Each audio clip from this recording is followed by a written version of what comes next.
Welcome to She Persisted. I'm your host, Sadie Sutton, a 19-year-old from the Bay Area studying psychology at the University of Pennsylvania. She Persisted is the teen mental health podcast made for teenagers by a teen. In each episode, I'll bring you authentic, accessible, and relatable conversations about every aspect of mental wellness. You can expect evidence-based teen-approved resources, coping skills, including lots of DBT, insights, and education in each piece of content you consume. She Persisted offers you a safe space to feel validated and understood in your struggle, while encouraging you to take ownership of your journey and build your life worth living. So let's dive in. This week on She Persisted. One of the things that is most critical in the work around generational trauma is to first work on regulating the nervous system. With that, you are creating an emotional foundation of greater strength to be able to then do some of the digging work into those past wounds in a way where you don't feel like you're trying to crawl out of your own skin because you feel so incredibly emotionally overwhelmed. Hello, and welcome back to She Persisted. I'm so excited you guys are here today. It has been a crazy couple of weeks. Almost have grad school apps submitted, but things are busy, hence the adjusted release schedule of She Persisted. But we have a really exciting conversation today that I know you guys are going to love and learn so much from. We have Dr. Mariel Buqué on the podcast. She is a first-generation Black Dominican psychologist, a world-renowned intergenerational trauma expert. She's the author of Break the Cycle, and she is a Columbia professor. We talk about so many things in this episode, but I really wanted to make this episode like a foundational first stop shop, everything you need to know about what generational trauma is, how that might apply to you, how you can support others navigating generational trauma, and I really hope you get that in this interview. We talk about what generational trauma is, how it works, if it varies by siblings, how being born with generational trauma can affect you, ways to prevent it from negatively impacting you, what it means to break the cycle, supporting others when they're navigating their own journeys, navigating those intense emotions that can arise when you are doing the work to break the cycle, how to lower stress and boost emotional safety, and then also where to begin if you are breaking trauma cycles. So really, everything you need to know to start your journey is in this episode, and this was just such an incredible conversation.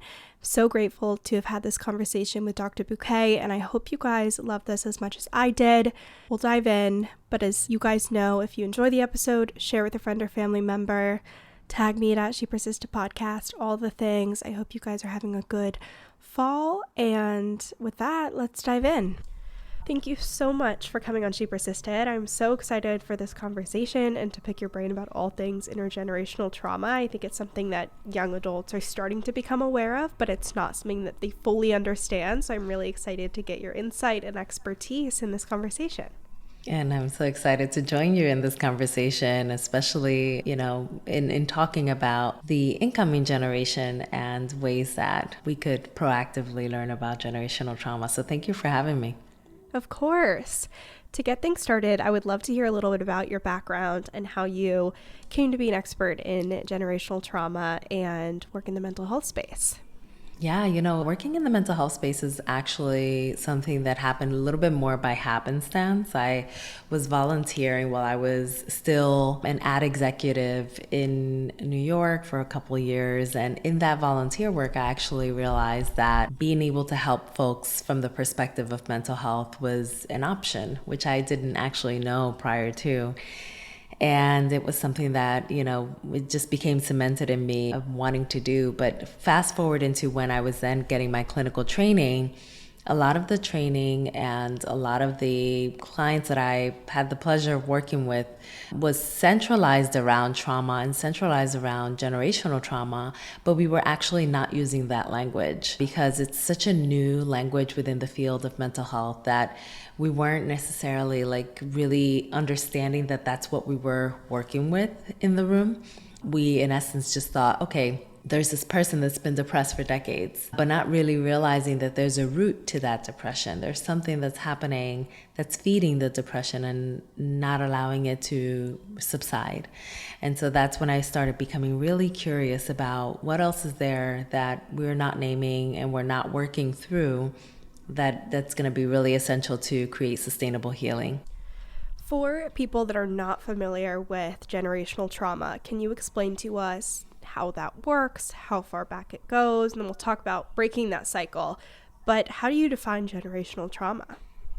Yeah, generational trauma is the only type of trauma that can actually be passed down the family line, as far as we know. And it happens at the intersection of our biology and our psychology, meaning that within our biology, we can have a parent or two, grandparents, great grandparents, and distant ancestors who have actually suffered traumas within their own lifetimes. And if that trauma had not found a point of resolution to some extent, to an extent that they were able to live in greater peace than not, then it's likely that it could have shown up in their genetic encoding, in their gene expressions. This is where we kind of like have an understanding of the field of epigenetics, which means that our social environments can actually drive our genes to turn on or off specific tags depending on what's happening to us. And if all of that is happening, right, then these gene expressions transition, they change. And upon conception, the next generation then inherits gene messaging that is reflective of the pains of the past. And now fast forward to everything that happens after we're born. This is where the psychology part comes in.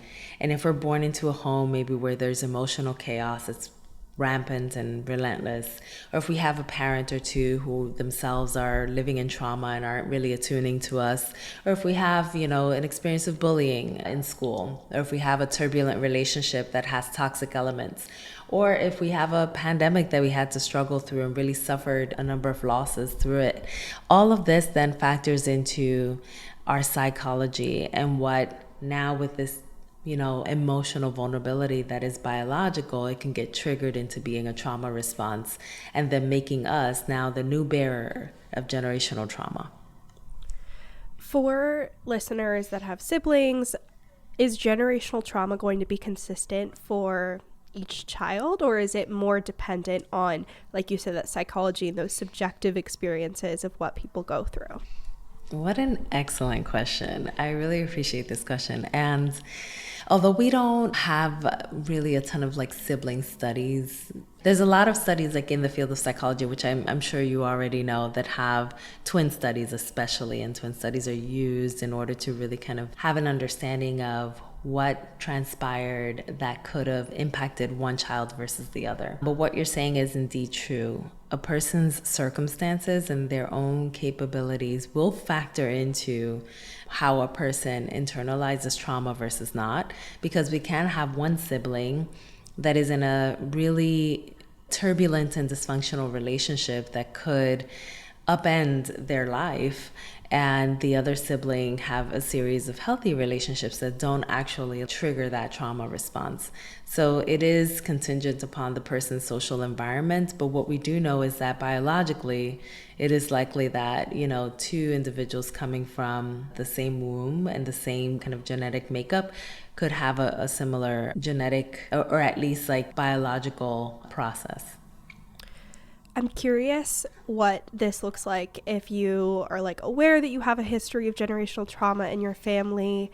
When we hear trauma, we often think of PTSD, or we think of doing trauma work or unlearning these belief systems. But if generational trauma is in the picture, are people more likely to be depressed or anxious? Does it show up in relationships? Maybe it's emotional sensitivity.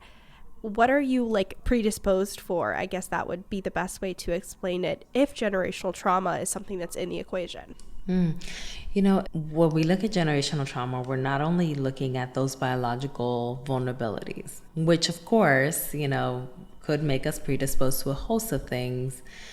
But the ones that we have the more concrete research on is the predisposition to PTSD, which means that there is a likelihood that the hormonal makeup that is in our bodies, even upon birth, that is already structured a certain way to make it so that we may experience stress more potently and therefore potentially have that transform into PTSD symptoms in our lifetime.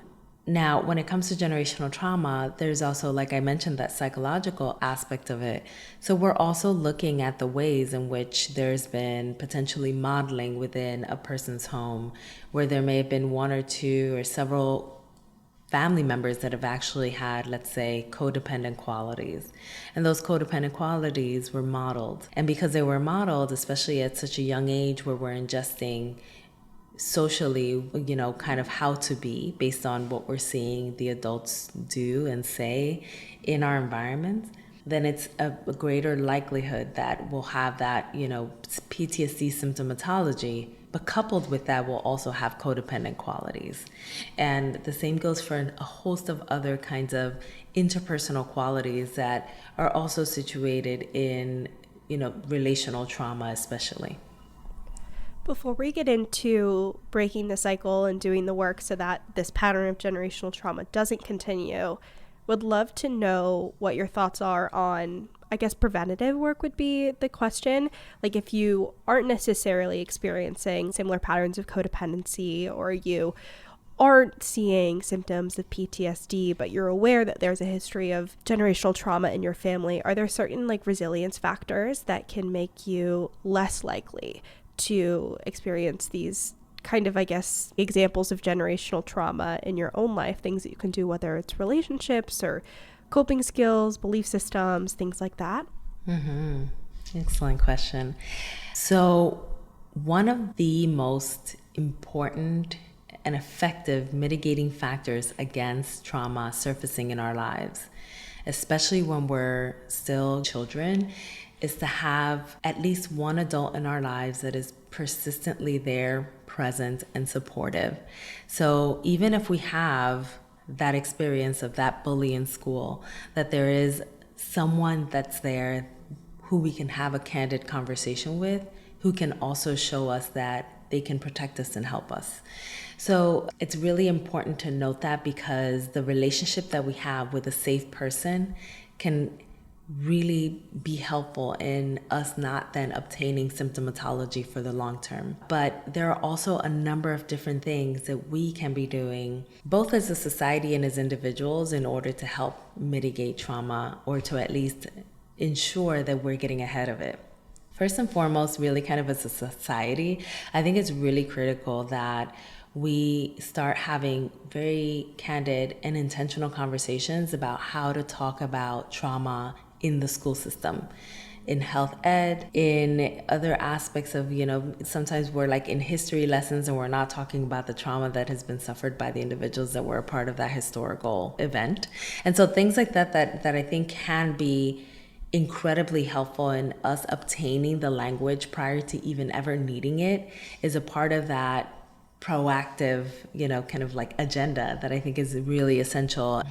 From the perspective of, an individual, one of the things that we have not been taught to do is to have body attunement since we're little.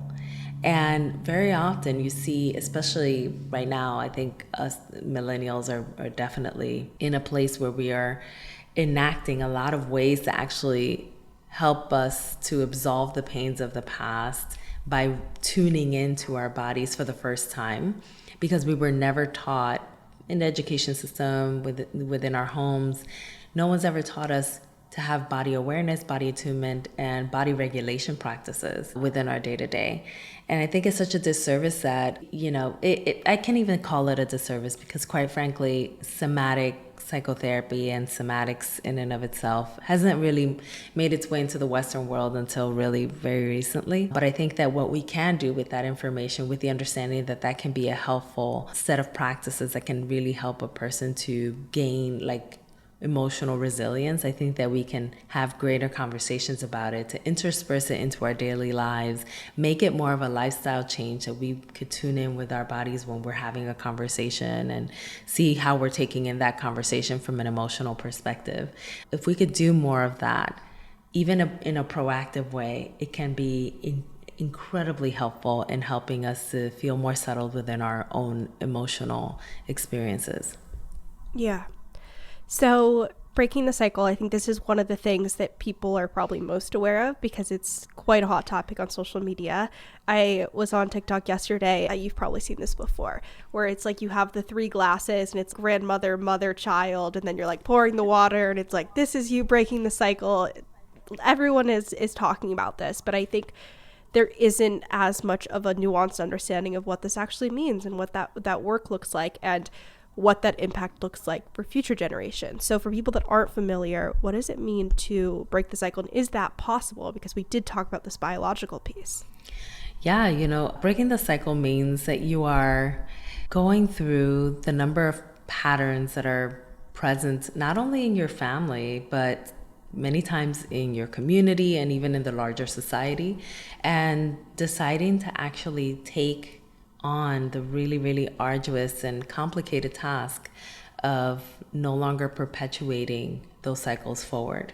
And that can mean a host of things, right? But cycle breakers just know that the status quo of how things have been can no longer be maintained and things need to change. So if that status quo is that, hitting kids in the home being just a cultural norm or even a family norm, understanding for yourself that that is no longer a norm that will be persistent within your family line because you are cutting the cord, you are breaking the cycle of hitting children and sending them into, a psychological spiral. So it can look like that, and it can look like, kind of in a more community-based way. It can also look like maybe educating community members on the fact that physical retribution upon a child can actually have very long-standing effects, and it isn't, helpful or healing or even conducive of learning, which is usually what people want, for a child to change their behavior and learn alternate behaviors, and their brain is not actually comprehending that because their brain is in survival mode. So, there are ways that we can kind of enact break the cycle protocol within our own life from an interpersonal or family-based perspective by looking at the patterns that we wish to disrupt within our families, but we can also extend that forward into our communities. We can do like some of the volunteer work that I did, right? And like do psychoeducation to community members. And community members could even be your friends, right? And just like sharing details with your friends, like, oh, I read this book or I heard this podcast, and it was really informative as to, the ways that I need to enact change within my own life. Maybe this is something that's applicable to your life and to your family. Let's talk about it. And that's already community work because you're extending the work forward. So it's really important for us to consider those different layers of how we can break cycles. I'm really curious about how this looks when you have a close relationship with your family, but you're also trying to do this work. You've spoken to so many people about this. You have, I'm sure, supported many people through this process as well. Are there challenges that arise when one individual is trying to break a cycle, and I'm sure parents perceive it as like, you're saying I did something wrong, or you're saying that I've failed as a parent? I'm sure there's tension that arises there, especially if maybe the child is really ready to do the work, but the parent isn't in the same headspace. How do you recommend that people navigate that? Yeah. This is one of the toughest parts of breaking cycles. It's like having the difficult conversations with people that we love, who we wish to maintain a relationship with, but who we understand has also potentially perpetuated harm, even if they weren't aware of the fact that their own behaviors were harmful. And one of the things that you just said is actually a guiding post in those conversations, which is us being able to say and acknowledge, I know you did the best you could. I know that you had only a limited amount of tools, and I had this vast internet and the podcast world and books and language and research studies that are prominent right now in my generation, and all of these hosts of tools and skills and therapy that actually help to reorient me around how to behave differently in a way that isn't as harmful as it has been within our family. And I think that what can also be helpful is being able to, again, with that element of compassion, being able to say, I can tell that you suffered a lot in your childhood too. I can tell that something happened that was hurtful and harmful and not helpful. And, my heart is open to listening. And I think that that's the bridge, right? Like, these are the things that can actually create healthy conversation rather than the conversation feeling like it's pointing fingers in any direction, because that's just going to erect walls and everybody's going to feel invalidated, not supported, and not seen in the conversation. Yeah.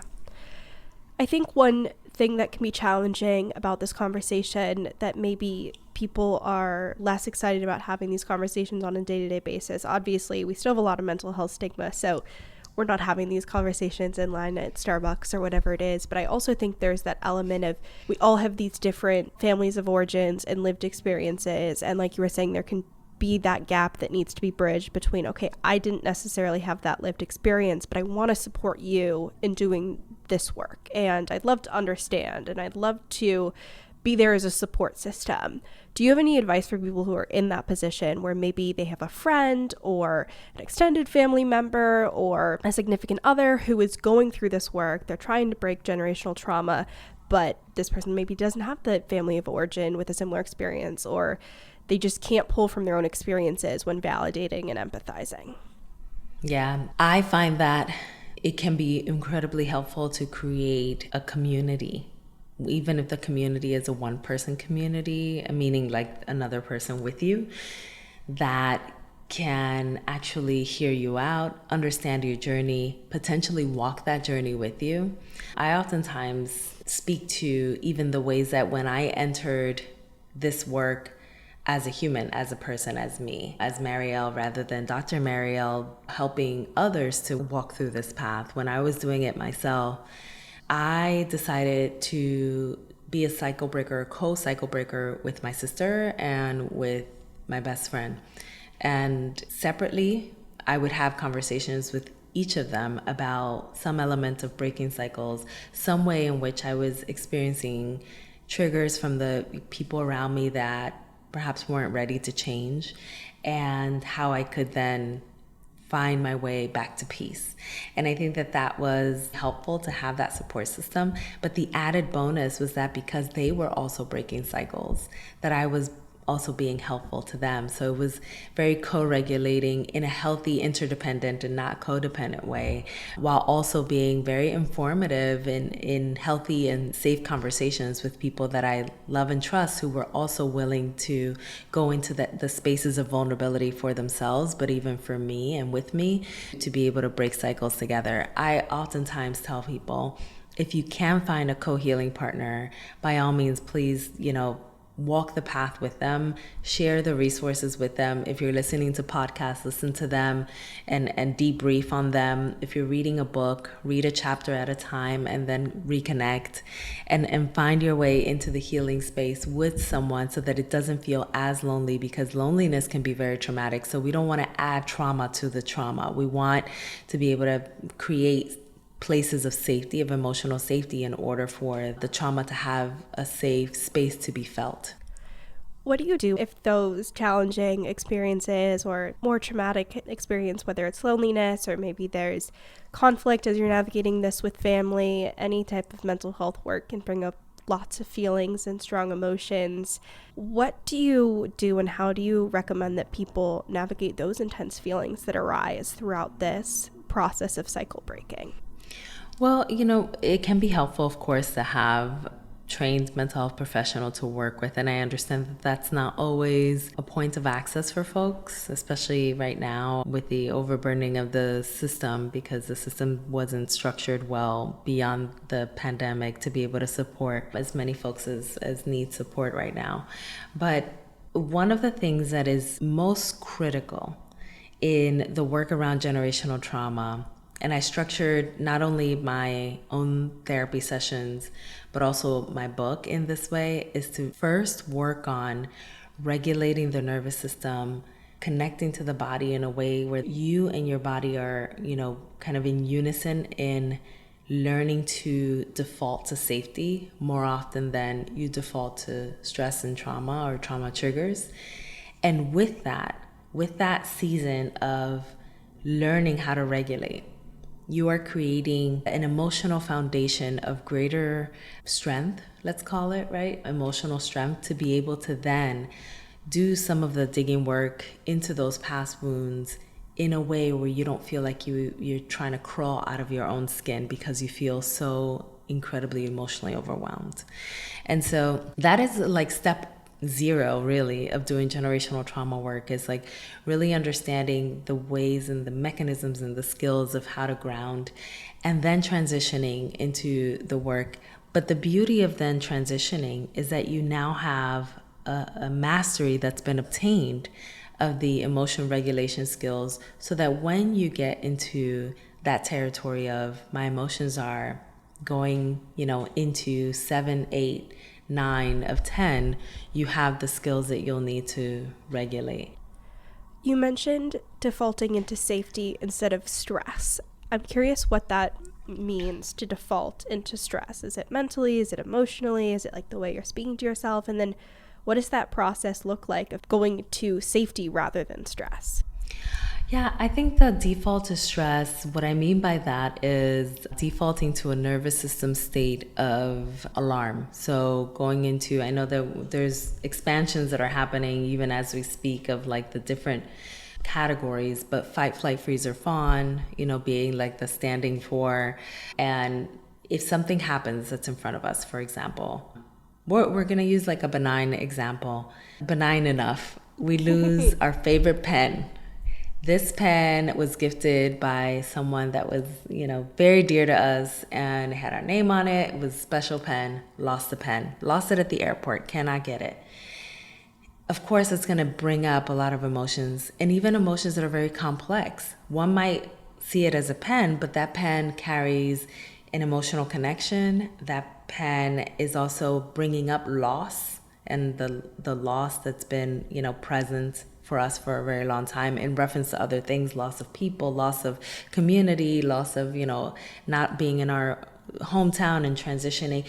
All the loss is coming up, right? And the trigger response is there, and it's accumulating. And that can be like the place where we tend to default to if anything is lost. And let's say that the same person really keeps a tight ship running on, controlling all the variables around their life in order to never experience loss. So there's a lot that's happening from the perspective of loss around this item. And that's the place where, we're defaulting to time and again. What we're learning with the regulation work of trauma is that we're learning then to process emotionally any loss that happens around us, minimal or big, but we're processing it differently. So we're not going into full emotional shutdown and emotional overwhelm. Instead, we may feel it. We may say, man, I'm really sad. That sucks. But our body isn't like going into states of dissociation, going into places where we feel a lack of safety, and we're really losing time and losing our connection to our present world. So that's what I mean by going, into safety versus like that stress response, which is more kind of like that nervous system response that tends to overtake us. Yeah. You mentioned earlier that we're in a really unique period of time because there's so many resources, whether it's podcasts or books or research. What are your recommendations for people that are beginning to do this work and looking for more things they can consume, but not sure where to start? Yeah, I would first start with learning more about yourself.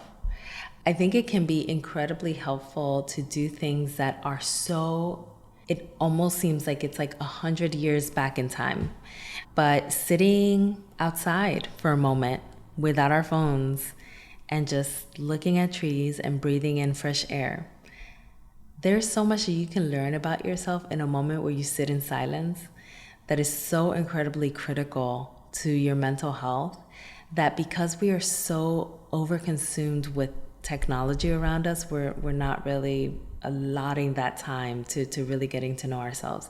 In those moments, someone could pass by and they could have a cologne that smells like the cologne of a really toxic ex, let's say, right? And your arms and your chest and everything just starts tingling. And in that moment, you can have a point of recognition of the fact that there is a trigger that you can experience in reference to a smell.